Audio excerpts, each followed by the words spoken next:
Video games have evolved heavily from the early days of Pong. Back then, the most pressing issues gamers had to face was whether or not they should use that warp whistle straight away, or wait until the next world. And just how the hell do you fight Shin Akuma anyway? Now, however, the entire medium has changed. While games still exist of the simple plumber and his distressed damsel, they aren't nearly as widespread. Instead, video games focus on death, destruction, mental health, and real-world allegories to tell their stories. As such, there are a few games out there that go above and beyond the Call of Duty when it comes to the representation of important subjects.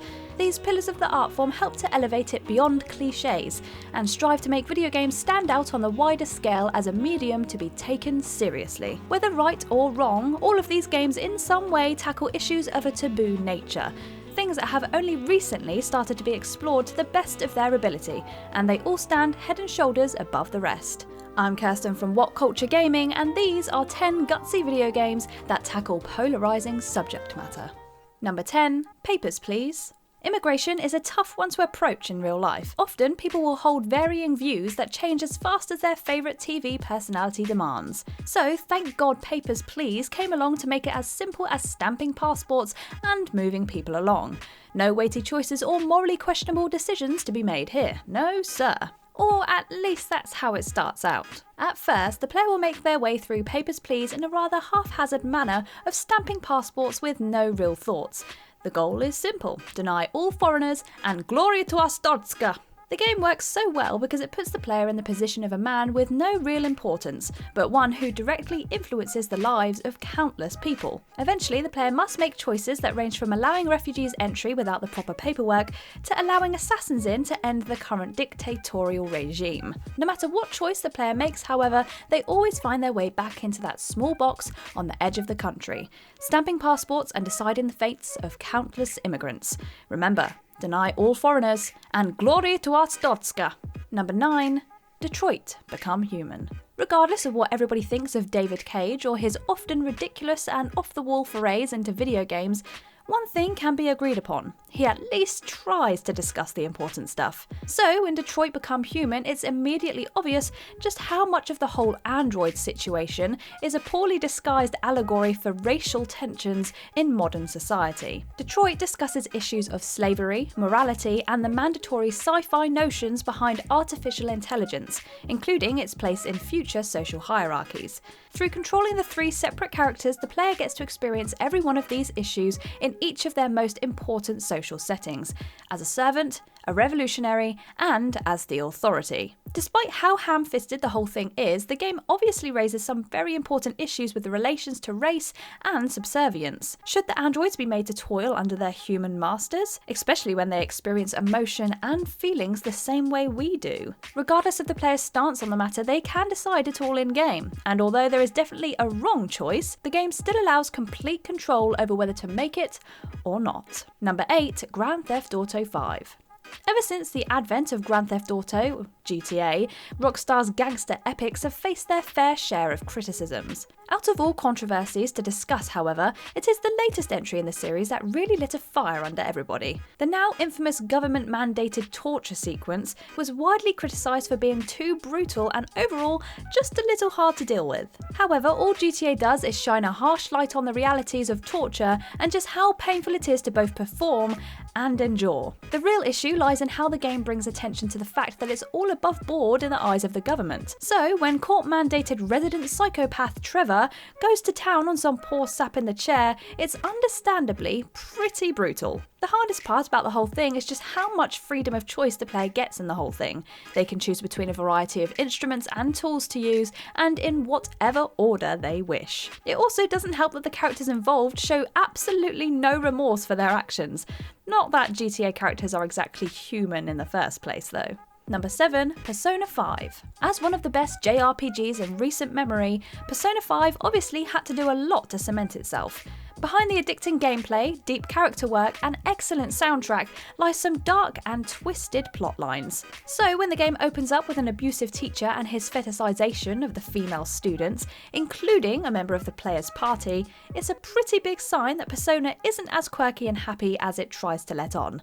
By the time the player has finished the first palace, Persona's version of a dungeon, they will have dealt with issues involving teenage suicide, sexual grooming, and all of the bullying that goes along with it. The whole thing is a realistic approach to some subject matter that belies the happy-go-lucky anime art style and upbeat music. Persona also brings attention to how, more often than not, the perpetrators of such activities are able to get away with it for so long due to the inefficiency of the other adults involved and their ability to see past the teacher's otherwise glowing reputation. So, in the end, it's up to a bunch of misfit students to sort things out.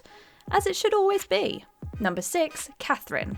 Part visual novel, part Qbert, and part infidelity fever dream, Catherine is one of the strangest games to have come out in the last decade. Catherine deals with the protagonist Vincent struggling with the responsibilities of adulthood and his commitment to his long-term girlfriend Catherine, with a K. Along the way, his troubles become visualised through a sexy new love interest called Catherine, with a C, and the nightmares that she induces, each of which represent his sexuality, commitments, and personal choices. In addition, the game never tries to shame the player for their decisions, whether the player decides to be with Catherine with a C, Catherine with a K, or even chooses to be without either of them. The game accepts the player's choice and allows them complete freedom over it. Even the arbitrary morality meter doesn't depict the standard good versus evil dilemma most do, and instead, unbeknownst to the player until the finale, it represents freedom and order, asking the player if they prefer a life of excitement or a one of comfort and stability. Even then, the player can break the meter and enter into yet another relationship with the mysterious Catherine, with a Q? We'll let you discover what exciting secrets that one hides for yourself. Number 5, This War of Mine. Winner of the award for Most Depressing Game of All Time, This War of Mine depicts war in a way that very few games have ever had the balls to do. After all, why would anybody want to play as the poor souls hiding in their houses when they could be blasting people away just outside? Conscience free. But playing as the oppressed civilian for once opens up a whole new perspective and makes for one of the most engaging survival games on the market. Sure, zombies are tough to deal with, and sure, otherworldly horrors will always be some of the scariest things to grace a monitor, but something about the reality of people and war that is presented here is too much to handle. Playing through the game is no easy task, as the player is constantly reminded that this sort of thing happens in real-life war scenarios all of the time. People die, assault is rampant and regular, and suddenly making the decision to not steal from an old sick couple isn't so easy anymore. Number 4, HELLBLADE, SENUA'S Sacrifice. With a name like HELLBLADE, SENUA'S Sacrifice, most players would be forgiven for expecting a story about some sort of sweet demon sword and whatever consequences come with said weapon. However, it only takes 5 minutes in-game to realise that no, this is not your standard action-adventure game. In HELLBLADE, the protagonist, SENUA, deals with something not often associated with video game characters, and even when it is, not in a good light. Psychosis is portrayed in-game via the various pieces of Norse mythology that attempt to stop Senua in her quest.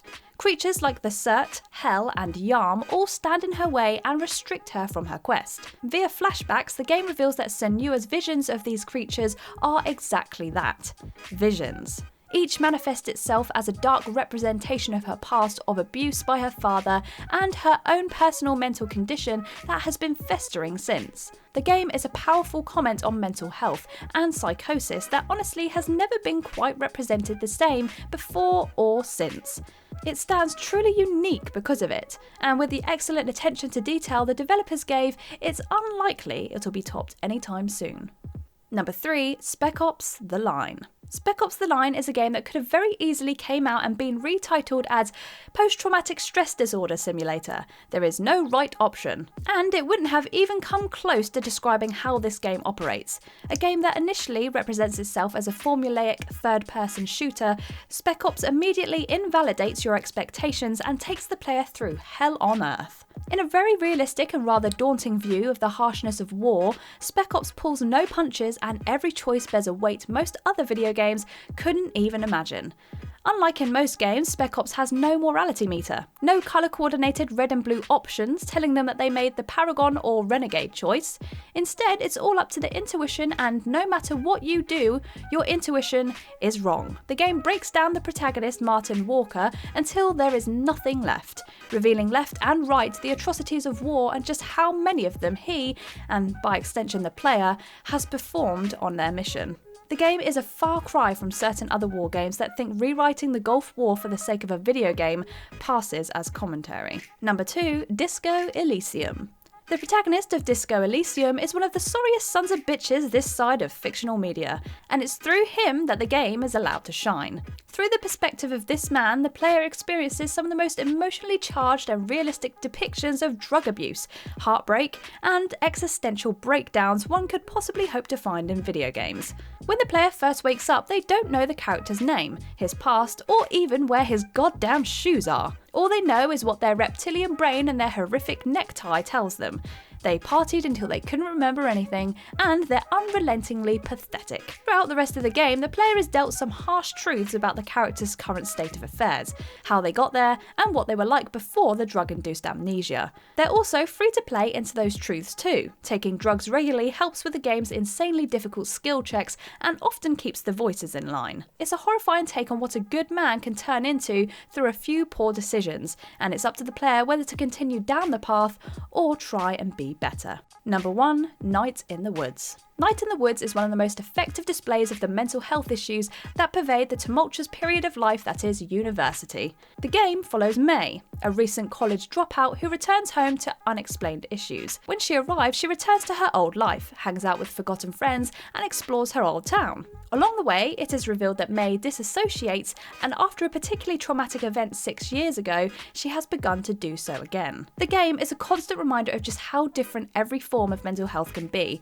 as May slowly begins to dissociate again, finding it hard to talk to her parents or even her friends as she struggles with her ever-growing issues involving her mental health. Perhaps the most effective part of the game is how it never really gives any sort of answer on the issue, no instant fix that will whisk all of May's troubles away. Instead, when the game reaches the conclusion, the old friends talk, they laugh, and they carry on the best they can.